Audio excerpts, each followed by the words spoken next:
God was in control at all times. Okay, അത് കഴിഞ്ഞ് മൂന്നാമത് നമ്മൾ പഠിച്ചത് ഇതെന്തോ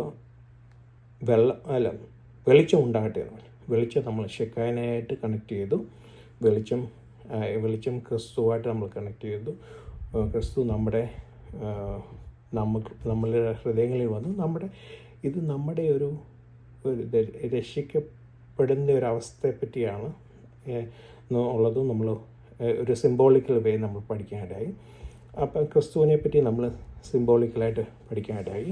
വെളിച്ചം ദൈവലോകത്തിൻ്റെ വെളിച്ചമാകുന്നു. വെളിച്ചം നമ്മളുടെ മേലടിക്കുമ്പോൾ നമ്മൾ അടിക്കുമ്പോൾ നമ്മളെ അല്ല കണ്ടി ദൈവത്തെയാണ്, ക്രിസ്തുവിനാണ് എന്ന് ഇപ്പം ഞാൻ മുമ്പ് പറഞ്ഞ പോലെ ഈ മെസ്സേജ് കേൾക്കുമ്പം എൻ്റെ ജ്ഞാനത്തെ ആണെന്നുണ്ടെങ്കിൽ തോറ്റുപോയി.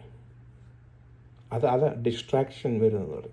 ഇതിൽ കൂടെ ആ ക്രിസ്തുവിൻ്റെ മർമ്മം എന്തുവാണോ നിങ്ങൾക്ക് മനസ്സിലായെങ്കിൽ ഞാൻ ജയിച്ചു. മനസ്സിലായി? എൻ്റെ ഗോൾ അത്രയേ ഉള്ളൂ. മനസ്സിലായി? അപ്പം വെളിച്ചം അടിക്കുമ്പോൾ അത് മനസ്സിലായല്ലോ. അത് വെളിച്ചമുണ്ടായി. വെളിച്ചനെയും ഇരുളിനെയും തമ്മിൽ സെപ്പറേറ്റ് ചെയ്തു. സെപ്പറേഷൻ ഞാനല്ല ഉണ്ടാക്കിയത്, മറ്റാരുമല്ല ഉണ്ടാക്കി, ദൈവമാണ് ആദ്യം സെപ്പറേറ്റ് ചെയ്തത്. ഓക്കെ, ആ സെപ്പറേഷനെ നമ്മൾ പഠിച്ചു. പിന്നെ നമ്മൾ മനസ്സിലാക്കി വെളിച്ചം വന്നപ്പോൾ, വിസിബിൾ വന്നപ്പോൾ എല്ലാം കാണുവാനിടയായി. മനസ്സിലായി? എന്ന് വെച്ച് കഴിഞ്ഞാൽ കൺമോഹം, ജഡമോഹം, ജീവനത്തിൻ്റെ പ്രതാപം, അത് മൂന്ന്, ബോഡി, സോൾ, സ്പിരിറ്റ്. മനസ്സിലായി? അപ്പം അതേപോലെയുള്ള രീതി വെളിച്ചം വന്നപ്പോൾ കാണാനിടയായി. ഓക്കെ, അത് കഴിഞ്ഞ് നമ്മൾ പിന്നെ പഠിച്ചത് മേളിലുള്ള വെള്ളത്തെ കീഴിലുള്ള വെള്ളത്തെ ഡിവൈഡ് ചെയ്ത് സെപ്പറേറ്റ് ചെയ്തു.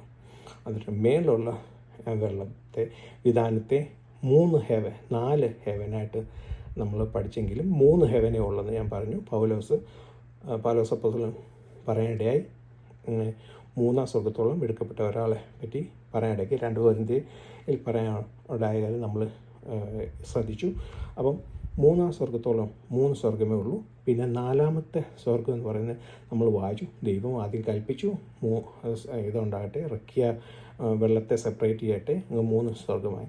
അത് കഴിഞ്ഞ് 4-ാമത്തെ സ്വർഗത്തെ ദൈവം ഫാഷൻ ചെയ്തു എന്ന് നമ്മൾ വായിച്ചു. ആസ എന്ന് പറഞ്ഞുള്ള വാക്ക് നമ്മൾ വായിച്ചു. ഫാഷൻ ചെയ്തു, അതാണ് ഓസോൺ ലെയർ.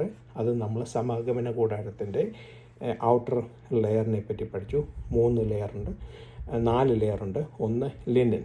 ആ ലിനൻ നമ്മൾ ഓസോൺ ലെയർ അല്ലെങ്കിൽ നമ്മുടെ റക്കിയ നമ്മൾ കാണപ്പെടുന്ന സ്കൈ ആയിട്ട് നമ്മൾ ഇത് ചെയ്തു. അത് കഴിഞ്ഞ് പിന്നെ 3 ഭാഗം ഏതൊക്കെയായിരുന്നു? ഒന്ന് ആട്ടും തോല്, പിന്നെ റാമിൻ്റെ തോല്, പിന്നെ തഹശി തോല്.